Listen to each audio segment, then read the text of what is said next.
Hey, what's up, VC? It's Steve again, Harmless Rebel, and it's time for another, I wouldn't even say another, it's time for a cassette update, which is something I don't think I've done in probably 2.5, maybe 3 years. It's been a long time since I did one. And the main reason, I do buy cassettes, but I don't consider myself a cassette collector. There is some limited edition stuff, demo stuff like that if I buy, I'll definitely hold on to. But generally, the reason I buy a cassette is because I don't have the album on vinyl or CD, and I'll use that as like a just so that I have it temporarily until I find it in either CD or vinyl, which I do collect. I don't buy a lot anymore. I used to see cassettes all the time. I don't find that many good cassettes anymore. Now that people are back to collecting music, I'm seeing fewer and fewer cassettes show up in the thrift stores and whatnot. So I happened to be south of Atlanta earlier this week. I had to go to the main Summit store. If you're a car guy or girl, you're probably familiar with Summit Racing. One of their major hubs. I think they have 3 major hubs in the US, and one is here, so I don't have to buy the stuff online. I can go to their store. Because it's kind of far from where I live. It's about an hour drive. I drove down there, and on the way back I decided to hit all the Goodwill stores south of Atlanta and in the southern part of Atlanta. So and I ran across some really good cassettes and went ahead and grabbed them, and I was really surprised by what I found. I found some really good stuff. So the first I wasn't sure what this was. I looked it up on my phone and saw that it was hard rock and decided to go ahead and grab it. This is a band called Gun, and this is Taking the World. Really good band. I was really surprised. It's hard rock. They're Scottish. I got my little notes here so that I can, so if you see me looking off to the side of the camera, that's what I'm looking at. But they're a Scottish band. Very much the easiest way to describe them is U2 but hard rock.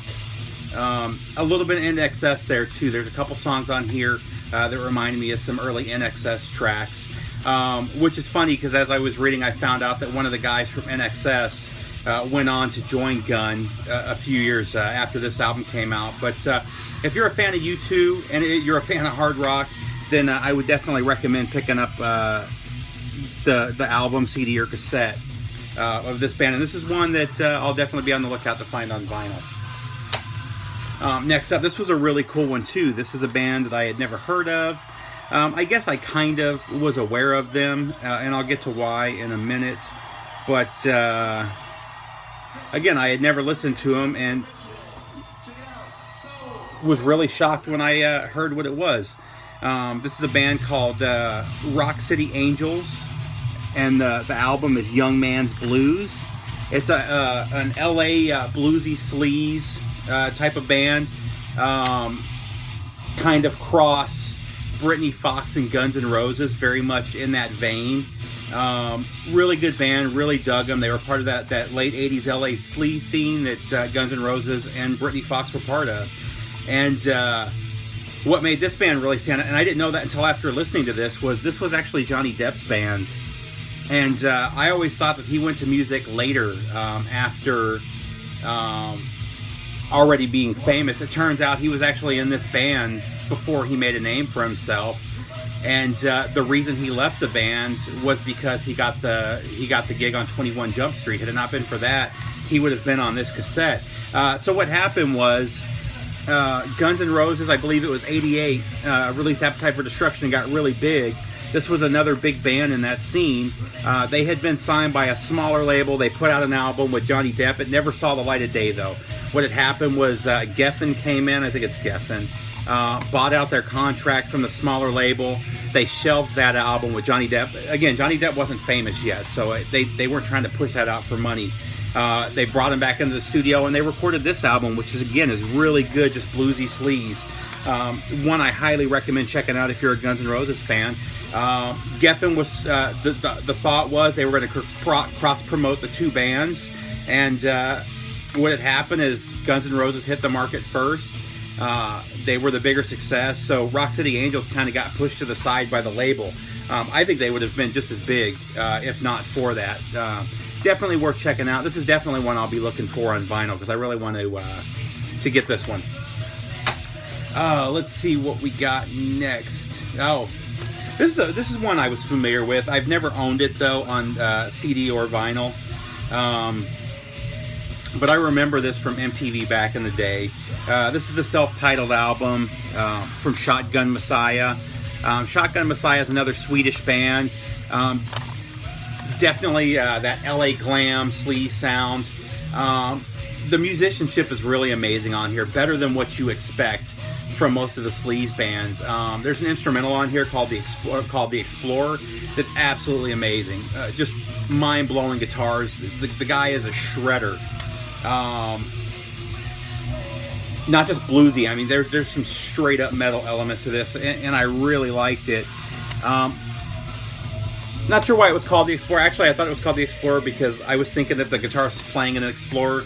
It turns out he was playing a Rhodes V, but still very cool Swedish metal. Next up, I actually thought this was a Christian rock thing at first just because of the name. It's a band called The Almighty, and this is their album Blood, Fire, and Love. They're another Scottish hard rock band. It's hard rock / metal. Really good though, and although they didn't get huge, a couple of the members went on to do other stuff. The first is Ricky Warwick. If you're a fan of Thin Lizzy or the newer Black Star Riders, which is basically the Thin Lizzy that's been touring for the last decade, became the Black Star Riders a few years ago, I guess 2013 or 2014. And but Ricky Warwick was also the vocalist since I think the early 2000s for Thin Lizzy. So definitely went on to make a name for himself in that band. And then you've also got, let's see, Pete Friesen, who toured with Bruce Dickinson and Alice Cooper. So again, definitely recommend checking this one out. This next band is one that's always really surprised me. I've never understood why this band wasn't huge. They did have hits. I remember a couple hits from the 90s, but for some reason they just never broke out. And it's always shocked me because they were had a very original sound, very good sound too. This is the debut from Brother Kane. This is their self-titled album. A lot of people don't like the rawness of this one. They like the cleaner second and third album that they say were more focused. I actually like this one a little bit better than their first two. Or, I'm sorry, than the two after this. But Brother Kane was a perfect mix of southern rock and hard rock. The singer Damon Johnson, who also played guitar. Number one, he was a shredder. He was an amazing guitar. Is an amazing guitarist. So I'll get to that in a minute. But he had a great vocal style too. I'm trying to think. Andrew Woods meets Chris Robinson from Black Crowes, and that's what really surprises me about this band not making it, because they came out around the same time as the Black Crowes. The Black Crowes were huge, and these guys had a very similar sound, only heavier. They were more on the hard rock side. Really amazing guitar work. And for some reason, they just never hit it big. They did have some hits. There's a couple songs on here that still pop up on the radio, but for some reason, they just never blew up. Damon Johnson, who was the singer and guitarist in this band, went on to play for Sammy Hagar. He played guitar in the Damn Yankees. He played for Alice Cooper. And again, Thin Lizzy. He's now the guitarist for the newest iteration of Thin Lizzy, and also for the Black Star Riders. So I thought that was kind of funny that those kind of tied together with Thin Lizzy and the Black Star Riders there. Next up, this one, a lot of people have shown the debut album from this band in the vinyl community, and I'm going to show it in a later video because I just picked up a sealed copy of their debut, which is a really killer album. But this is Circus of Power, and this is their third album, Magic and Madness. And this is a good album. The band came under pressure from the label, though, to change their sound with this one. They were a, I guess you call it biker sleaze, or biker metal, biker hard rock, whatever you want to call it. They were a sleaze band from the New York area, straight up bikers. I mean, you saw the pictures. They were all on their Harleys, the leather jackets. Just a really good band, though. And then by the third album, the music tides had changed. Grunge was getting bigger. And they took on a more of a Alice in Chains type of sound. And actually, Jerry Cantrell actually plays guest guitar on one of these songs. I don't know of any band that changed their sound to mimic Alice in Chains that ever made it. Alice in Chains is one of the most original bands. Now, yes, they're one of the most influential, and I've had this discussion. I'm not going to go into it now. But they definitely influenced hard rock, or alternative rock, and to this day there's bands that try to emulate them, but nobody's really been able to do it, and neither was Circus of Power, and they just kind of fell apart after this album. Victor Andrizzo is the guitarist on here. I'm sorry, the drummer on here, and it wasn't somebody I was familiar with, but I was looking at the information for the band.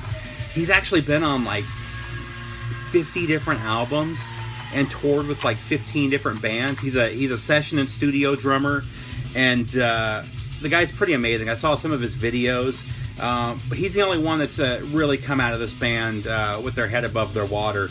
And he's played on everything. I mean, he's even been on stuff like Britney Spears in the studio, you know, which, not saying that that's a good thing, but he's making his money, you know. Next up, this is a band that I'm more than familiar with. I actually have every album of theirs except for this and the one before it on vinyl. This is Kix. This is Hot Wire. This is the heavier version of Kix. This and some Blow the Fuse, I think, is the one before this one. Are both more on the heavy metal side, whereas the earlier stuff was more on the hard rock side.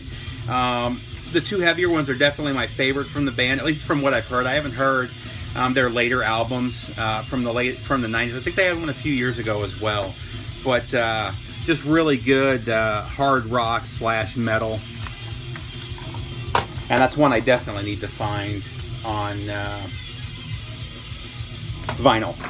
This last one I would love to have on vinyl. Actually, the second to last one, I would love to have this on vinyl, but the vinyl is usually super expensive. The only person I've seen with a copy of this is Greeno, and if I remember correctly, he found it was pretty expensive, and he traded a bunch of stuff to get it. But this is an album that's been a favorite of mine. I've had this on cassette multiple times. I remember letting my friend Travis borrow it the last time it disappeared. That was like 20 years ago, 15 years ago. But this is Lynch Mob, Wicked Sensation.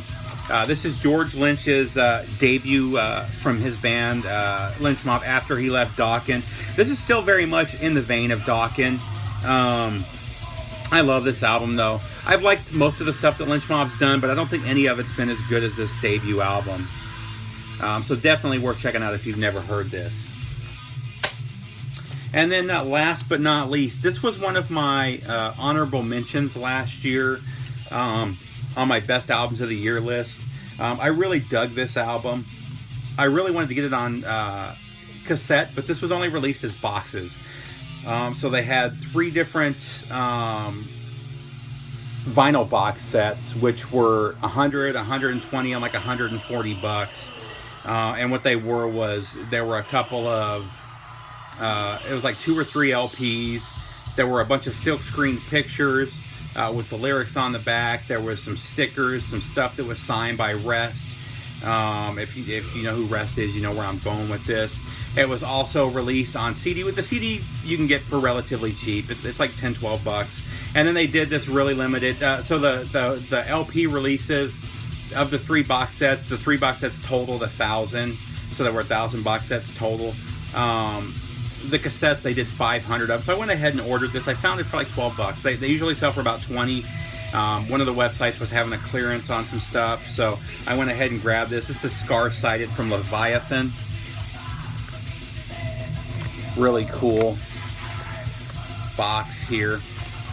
And they one of these double cassette cases. Again, you've got the...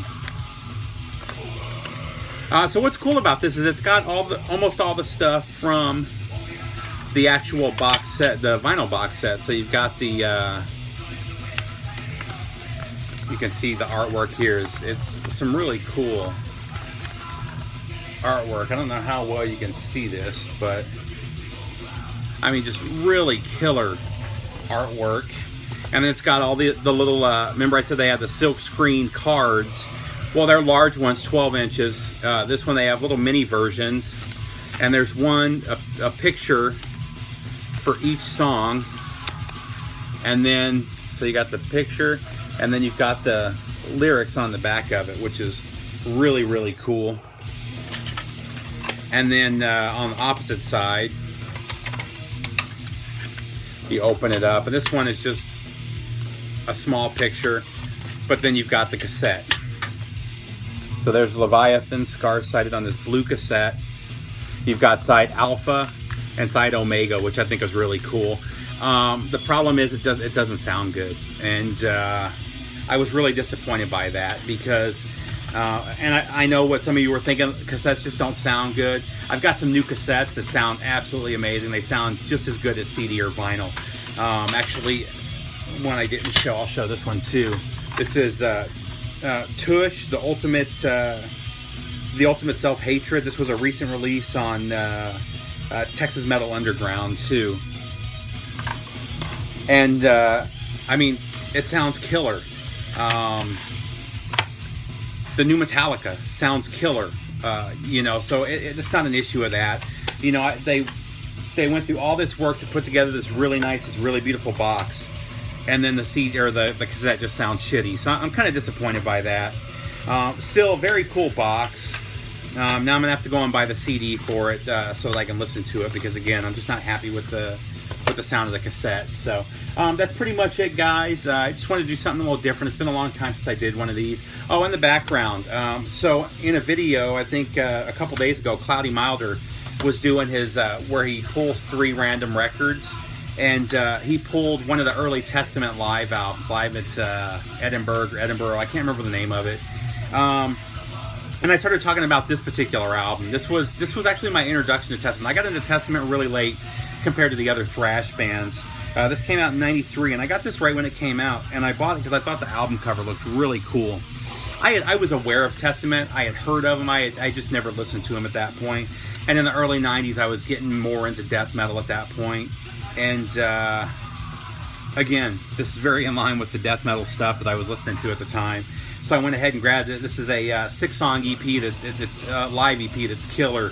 And this one just got me hardcore into Testament. I fell in love with them, and I went and bought all their CDs after hearing this. But if you haven't checked this one out, it's Return to the Apocalyptic City. You can use this one's really easy to find on CD and cassette. I originally owned it on cassette. It is available on vinyl, but it was only pressed in Brazil, as far as I can tell. And the cheapest one I've seen is $50-60. So. You know, maybe someday I'll get lucky and find a copy, or maybe next time I go to Brazil when I go next November, maybe I'll get lucky and find a copy. But until then, I've got my CD that I've had for probably 15 years. No, I take that back. I've had this since the 90s. I've had this since about 90. I bought it on cassette first. I bought it on CD about a year later, so probably 94. So over 20 years. That's it, VC. I'll be doing another video soon. Take care.